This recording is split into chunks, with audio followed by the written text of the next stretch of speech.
खुलुमबाय लोगोफोर, नोंथांमोनखौ जोंनि बे बर'नि मोनदांथि चेनेलाव बयखौबो बरायनाय जाबाय। दिनै नोंथांमोना बे भिडिअनि गेजेरजों बै मोनजिनै राशिफोरा 3 नभेम्बर 2025 अदेबानि दिनैनि दिना बोरै बारलांगोन बेनि सोमोन्दै मिथिनो हागोन। नोंथांमोना जेब्ला बै राशिफोरनि सानसेनि फानजामुथिखौ मिथिनो लुबैयो अब्ला भिडिअखौ जोबजासिम नायजोबलां। दानिया गिबि राशि महरै मेष राशि। मेष राशि सुबुंफोरनि थाखाय दिनैनि साना गोजोन खुसि लाबोना होफैगोन। बिथांमोना साहसजों खामानिफोरखौ मावफुंलांनो हागोन। मेष राशिनि सुबुंफोरा समबारियानि 3 नभेम्बर अर्थात दिनैनि दिना मोजां बारलांगोन। बिथांमोननि गेजेराव गोरोन्थि बुजिलायनाय दंब्ला बेबो गैया जास्रांगोन। लाकि गाब गोजा, गल्ड कालार आरो गुफुर गाब। बिषभ राशि। बिषभ राशिनि सुबुंफोरनि थाखाय दिनैनि दिना धोन लाभ खालामनायाव मोजां, मान सन्मान बारायहोनो हागोन। खाफाल गोनां सान, केरियार बिथिङाव जाफुंसारनायखौ मोननो हागोन। बिषभ राशिनि जुलि जानाय हौवा हिन्जावफ्रा गावबा गावनि खामानियाव मुखुब जाना थानायनि थाखाय गावजों गाव सम होलायनो हानाय नङा।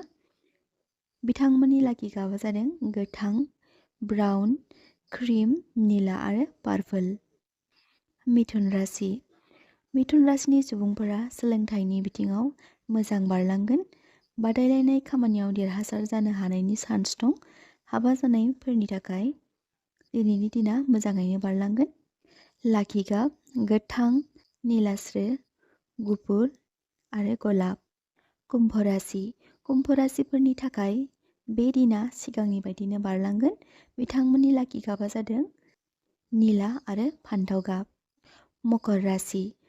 मकर राशिनि सेंग्रा सिख्लाफोरनि थाखाय जुलिनि खौरां सौफैनो हागौ। जुलि जाखांनाय व्यक्तिफोरनि थाखाय खायसे खोथा बाथ्रानि जाहोनाव गोसोआव उसुखुथु मोननो हागौ। बिथांमोननि लाकि गाबा जादों गोथां आरो ग्रे कालार। मीन राशि। मीन राशिनि सुबुंफ्रा गोसोखौ गोजोनग्लाय होनो हागोन। सेंग्रा सिख्लाफोरनि थाखाय हरखाबै हाबानि खौरां खोनानो मोननो हागौ। बिथांमोननि दिनैनि दिना बांद्राय मोजां एबा बांद्राय गाज्रिबो जानाय नङा। बिथांमोननि दिना मिडियामावनो थागोन। बिथांमोननि लाकि गाबा निला, अरेन्ज कालार, गोमो आरो गलाब। कर्क राशि। कर्क राशिफोरनि थाखाय दिनैनि दिना धोननि बेलायाव मोजां, केरियार बिथिङाव मोजाङै बारलांनो हागोन।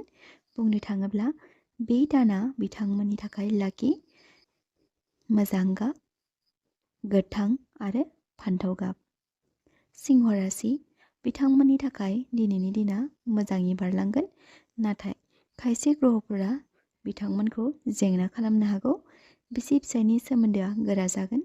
बिथांमोननि लाकि गाबा जादों गोजा, खमला गाब आरो गल्ड कालार।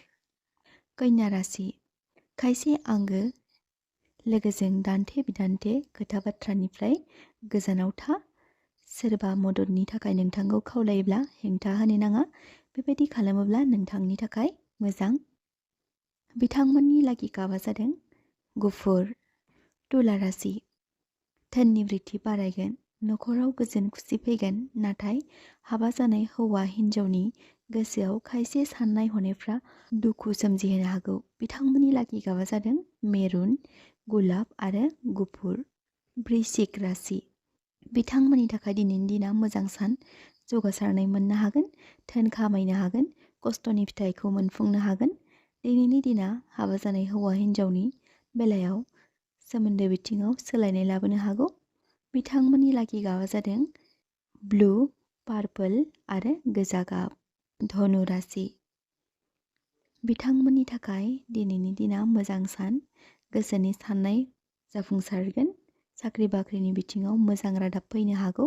हाबा जानाय हौवा हिन्जावनि गेजेराव बुजिलायैनि थाखाय दावराव दावसिबो सोमजिनो हागौ। बिथांमोननि लाकि गाबा जादों गोथां, गोमो आरो गलाब। लोगोफोर, नोंथांमोना दिनैनि फानजामुथिनि सोमोन्दै मोनथिनो हाबाय जानांगौ। नोंथांमोना सोरबाफोर दिनैसो चेनेलाव गोदानै फैसनदोंब्ला बेबायदि खौरां मोननो थाखाय चेनेलखौ साबस्क्राइब खालामबानो जाबाय आरो बेजों लोगोसे दिनैनि फानजामुथिखौ एसेयावनो फोजोबनाय जाबाय।